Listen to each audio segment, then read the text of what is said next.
Welcome back. This is Kyle with Inshore Edge. This morning we start out with some topwater action. The trout were definitely willing to oblige, and we actually stumbled into some big trout and discovered that by missing some big trout on topwater explosions.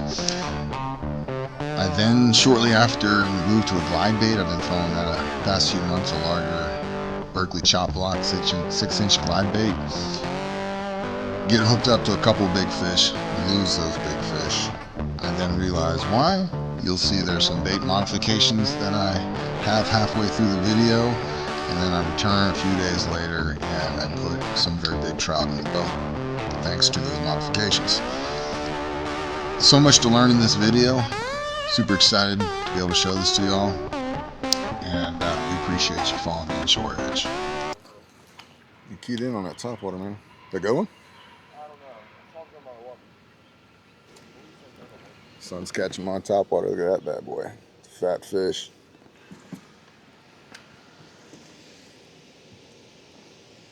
"17.5 inches. There he is.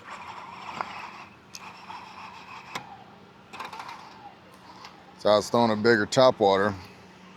My son's getting bit on a spook, and so I just downsized. First cast, boom. So it matters. It matters. There's big bait in here, there's small bait, but they're keyed in. At least from a topwater perspective, they want something around 3 to 4 inches versus the 5-inch bait I was throwing. Yeah, pretty fish. These fish are super fat, super healthy. So we are fishing on a big flat, tons of mullet, tons of bait. You can see in the background, mullet jumping, bait on the surface everywhere. An insane amount of food. And of course, the trout are here. Now you gotta kind of figure out where they are in the flat. Side scan helps with that, especially when your bait's everywhere. But it's not just a do nothing flat. There's shells here, there's little ridges.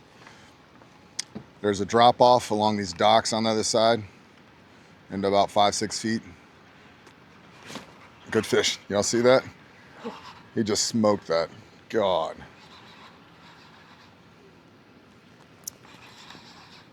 That is when you dial it in the size they want. Oh my gosh. And even better is I couldn't give him to eat anything subsurface. It's just topwater. He's got one there too. Sometimes it doesn't make quite sense. They're aggressive enough to smoke topwater, but won't eat our few offerings I gave subsurface while he was working topwater. So you don't question it, you switch over. Pretty fish. 17, 18-inch fish. 18. Not keeping today, so I won't let him go. I'm throwing my son's throwing just a, what are you throwing? Spook. Yeah, Spook Junior. I'm throwing a 13 fishing dual pitch. Great little bait, it's been around for a while. It's only about 3.5 inches. Walks very, very well, casts very, very well. Good profile. On a finicky topwater bite, the retrieve will matter. You can see I'm not doing anything special. I'm going moderately fast, and they're just killing it. Sometimes you got to coax them with more pauses. They definitely seem to be hitting it on the move this morning. Sometimes they'll show themselves kind of finicky bites, slapping at it. That's a great cue if they're not eating it right away. Great cue to kind of mix it up, try something different. Oh, there it is. You smoked that. That's a good fish there. Little jump action there. He's putting on a show for the camera. Pretty cool, good for y'all. Doesn't always work out like that. That's another good fish. It's a 16 to 17-inch fish, and you saw he didn't mess around. So it's always nice when the bigger ones are smoking it.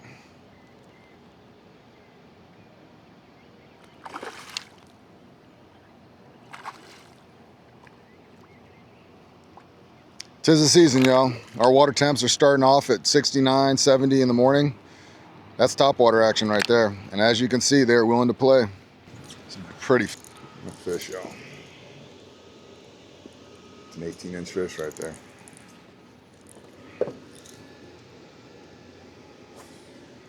18 and a half. Pretty fish. Love it. I've mentioned it in another topwater video, but the more you say it and say it to yourself, the better you get with it. I love the saying, when you're topwater fishing, visually you're going to see them hit that. Do not set the hook on the visual attack or the visual bite. Wait to feel the weight. W-A-I-T, to feel the W-E-I-G-H-T. Wait to feel the weight. If you do that, you'll get so many more hookups.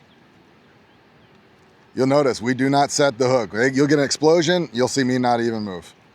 I'm waiting for that line to tighten up and for me to feel the weight of that trout. At that point, I know he's got it in his mouth, in which case I will do not a huge hook set. I'll just kind of load up, let those trebles load up and let them go to work. And I also have my drag set fairly loose. Not super loose, but to where I can still reel, but I want them to be able to pull drag pretty quick if they need to, if it's a bigger fish. Those trebles, a lot of times they miss. It'll be on the outside of their face, maybe in their soft outer tissue, and it'll get pulled. I lost some nice fish last spring, 5-6 pound fish. Got a good visual, got to see them up close, and eventually just through that long fight, those hooks pulled. It's the price you pay sometimes with topwater. And you can't make it perfect. I mean, that's one thing, anybody knows anything about topwater, you ain't gonna have perfect hook up to land ratio. It's just not gonna happen. But by controlling what you can control, you can definitely have pretty good success, pretty good percentages. And like I said, oh gosh, good fish. Oh, he got off. Came back for it. Eat it, eat it, eat it, eat it, eat it. Oh. So I'm glad that happened, y'all. I wish I got that fish, but all that talk about wait to feel the weight, and I had a fish and an explosion. That was a good fish, probably a 20-incher, and I didn't wait. I felt the weight, but I should have waited longer. That was my fault, you know, hey, I'm all about the teaching. I gotta eat my words. That was me not waiting, 100%, y'all. Even a giant explosion, biggest one of the day, got me to pull away too quick. You see that? 20-inch fish. That one I let her take it, y'all. She just missed it. She went over the bait. That was probably a 4-pound fish. I mean, just like all these fish are fat, that was a 21, 22-inch fish that was just incredibly fat. And she just completely missed it. That's also part of the game. So I was ready for it. I let it happen. And she just flat out jumped over it. It's not the first time I've seen that. It's frustrating, but when they just clear it and really don't even touch it, there's not much you can do. Now, that's two big trout that have missed topwater. Now I got to make a decision. Do I just keep throwing the topwater? What are the odds she's going to hook up next time? I don't know.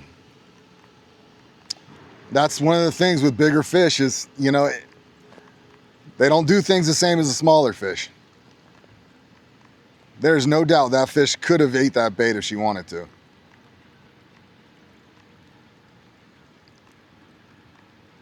Often a little more cautious. Maybe she knew she could kill it. If it was a mullet, they'd just kill it and come back and eat it, just like she did on that first one. So now I'm thinking, do I throw a bigger swim bait in here? Maybe something a little different that might get that big fish to eat, like a glide bait subsurface or something like that. And I think I will. So I'm gonna keep drifting past, not disturb the area, let it rest, and then come back. I'm telling you, if that fish, I couldn't quite, I mean, the length was longer, well over 20, but with the girth and the shoulders on it and how fat that fish was, if she was 22, 23, that's probably pushing 4.5, 5 pound fish, just the shoulders on it. These fish are so freaking fat right now, just muscular. Yep.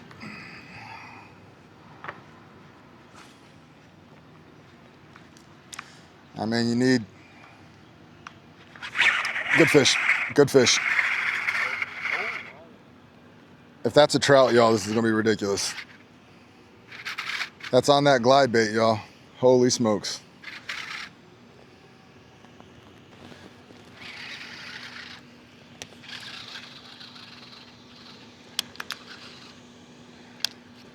Oh, it got off.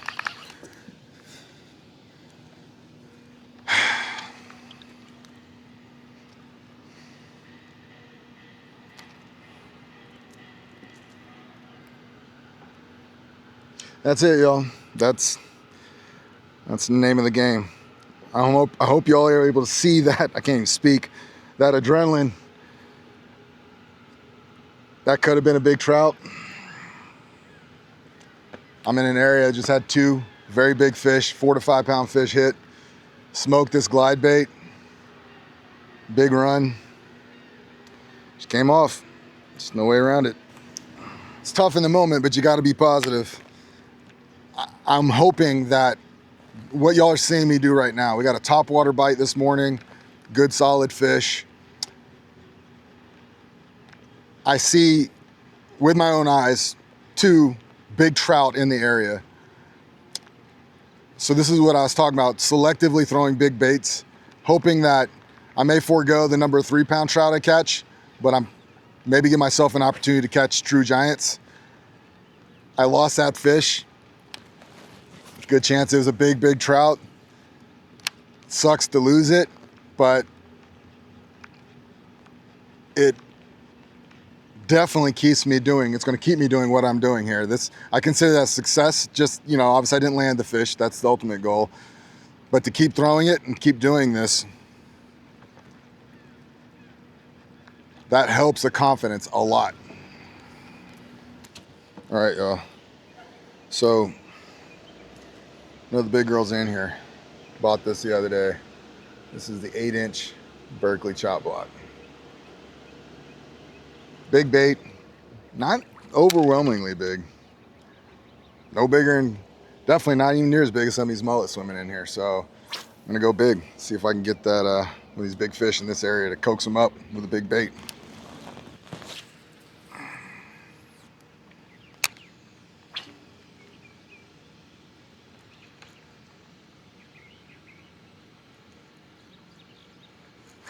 There he is. Good fish. Oh, he got off. Oh. That was on the 8-inch chop block, y'all.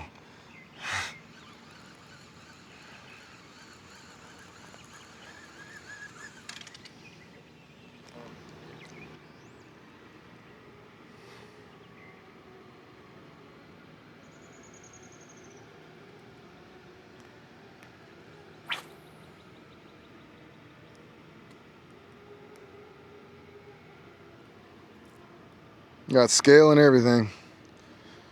Boys, that looks like a trout scale. Now, the one of the things that's inevitably going to happen, as you guys see me from here on out throwing these big baits, is there's going to be a learning process. The reality is, other than a few 4 to 5 pound largemouth in the past few years back, throwing some bigger glide baits, even then I wasn't really committed to it. This is new to me. Definitely new with big trout. Well, that was definitely enough big fish lost for one day. That led into 2 days of work and lots of pondering about what could have gone wrong. So after some internet searching, I found that these harnesses need to deploy better, and so I found some modifications. So check this out on how I modified them. Hey y'all. All right, so out of the package right here, the 6-inch chop block, pop this back in here. So the harness, the hook harness, the double hook harness, has a magnet right here, a little easy pop out, and then it's got a larger treble that is connected to a screw-in little snap clip. So it's like a little open face clip. And the problem is, out of the package, you pull, it's not coming. It's not coming off. And so that is super important. I found out in a short amount of time. These are made for bass fishing, and bass have much larger mouths. So there's probably room in their mouth for this hook, and these for the hook and the bait to stay in the mouth and maintain these hooks. Now, what happens in a trout's mouth? Obviously, even a big trout, their mouth is not as big as bass. And what happens with that soft tissue, that bait is inside its mouth with this hook harness still not deployed, stuck to the bait. This plastic can wedge, and pull those hooks right out of the soft mouth. How do I know? Because I, as you saw in the video, experienced that the hard way. And so when that bait came back in the video, that harness was not deployed. All right, so if you have one that's kind of torn up, you can just pull, you can unscrew the spring lock. It's totally out. You can just take a hook, put it in a little belly slot. That works well if it's kind of torn up plastic a little bit or just softer plastic. See that? That pops out super easy. All right, you can do that. Or here I have the 8-inch. So what I did, this is actually my preferred method, is, sorry, that magnet works really well. Great design on that magnet. You can see I pop the magnet off, pull, pops off easy. So all I did was take some hemostats or real small needle nose pliers and just pry that open. And you just kind of play with it until it's about the size where I can pop it in easy. Oops, missed it there. Pop it in easy, pop it out easy. You can just adjust the width to whatever whatever you want. But make no mistake, out of the package, it is going to be tough to get out. Since then, you can see in the video, I've caught a 6-pound trout, 4-pound trout, a lot of smaller trout. Have not lost a fish yet. And every time that hook harness has been in the fish's mouth, the bait outside, where exactly how it's supposed to happen. All right, hope this was helpful. Well, it's round 2, y'all. Several days later, I've got my glide baits modified. I've got lots of hope on deck and anticipation, and I would be rewarded in the next couple hours. Hope y'all enjoy. There's another reason I like to have rods on deck. I don't want them sticking out of my console, so I don't have to worry about looking behind me when I cast. But I also don't even want to move to go get them versus just reaching down like I just did and pick them up. And that's just playing on our subconscious. I want to make it easy to pick up another lure and go. It's pretty important. There he is. Good fish.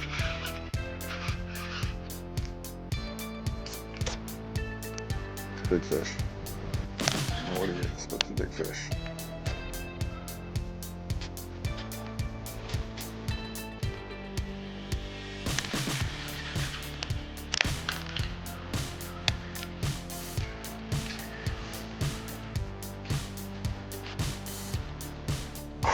Nice take on.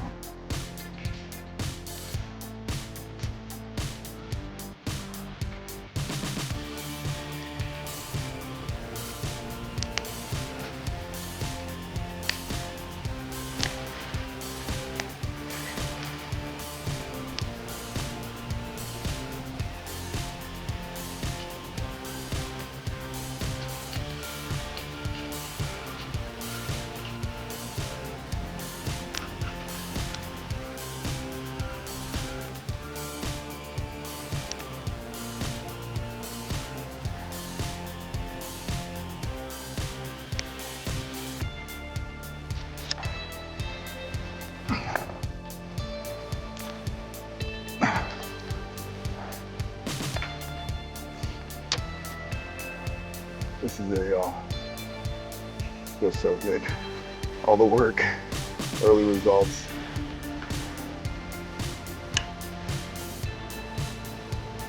About a 4-pound trout.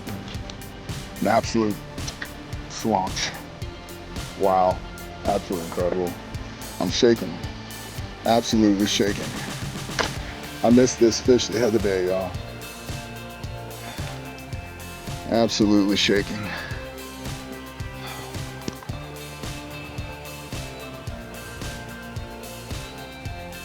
Let's get her in a live well, get a weight. That fish folded in right at the boat.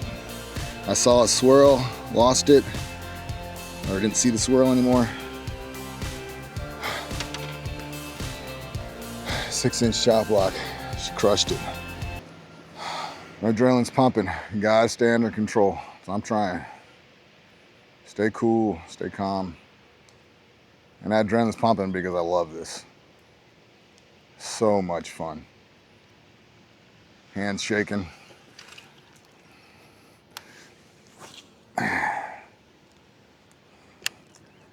So hard to capture that in words. Maybe the video will help.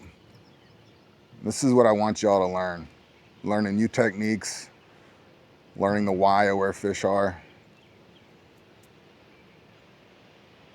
Y'all, I don't even know, the video doesn't really show it, but these trout are just laying up.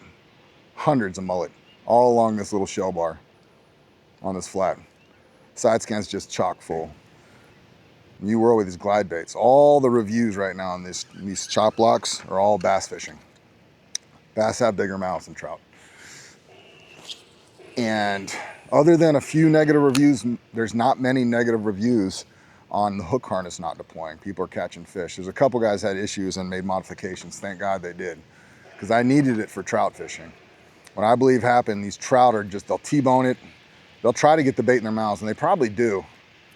And then all that head shaking and fighting, their mouths are just smaller though than a bass. And it just doesn't have room to hold an 8-inch bait during a fight.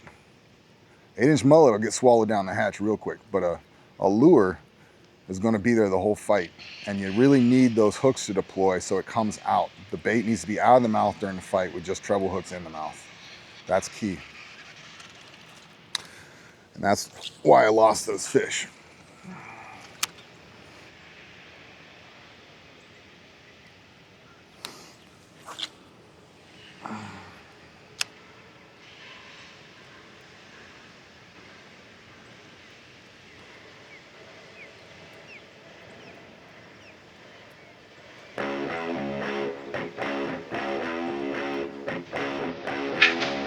Big trout. Big trout. Man, she just came up and just smoked it. Beautiful. Beautiful. That was incredible. Absolutely incredible.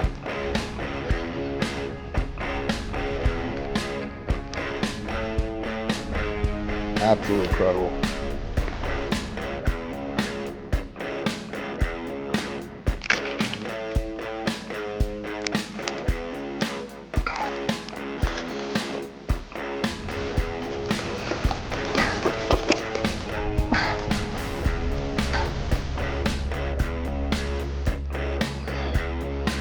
Wow, that's a 6-pound fish, y'all.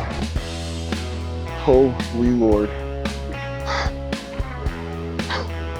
My PB, absolutely incredible. Oh my Lord. Oh God, what a fish. What a fish, y'all. Absolutely incredible. A true Mississippi giant. Look at that fish.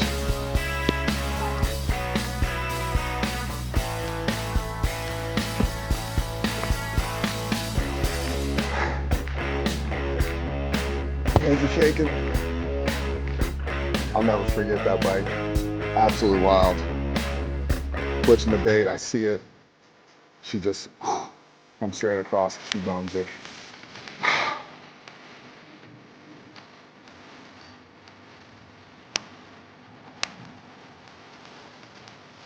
My thumb reel got stuck. Fortunately, I had her at the boat. I just had to thumb down and horse her in.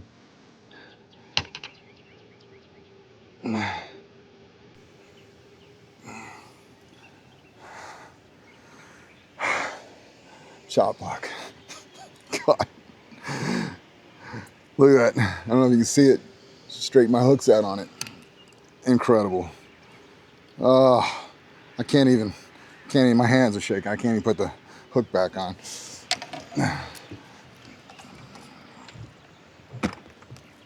She's going crazy in that level. I gotta get her weighed.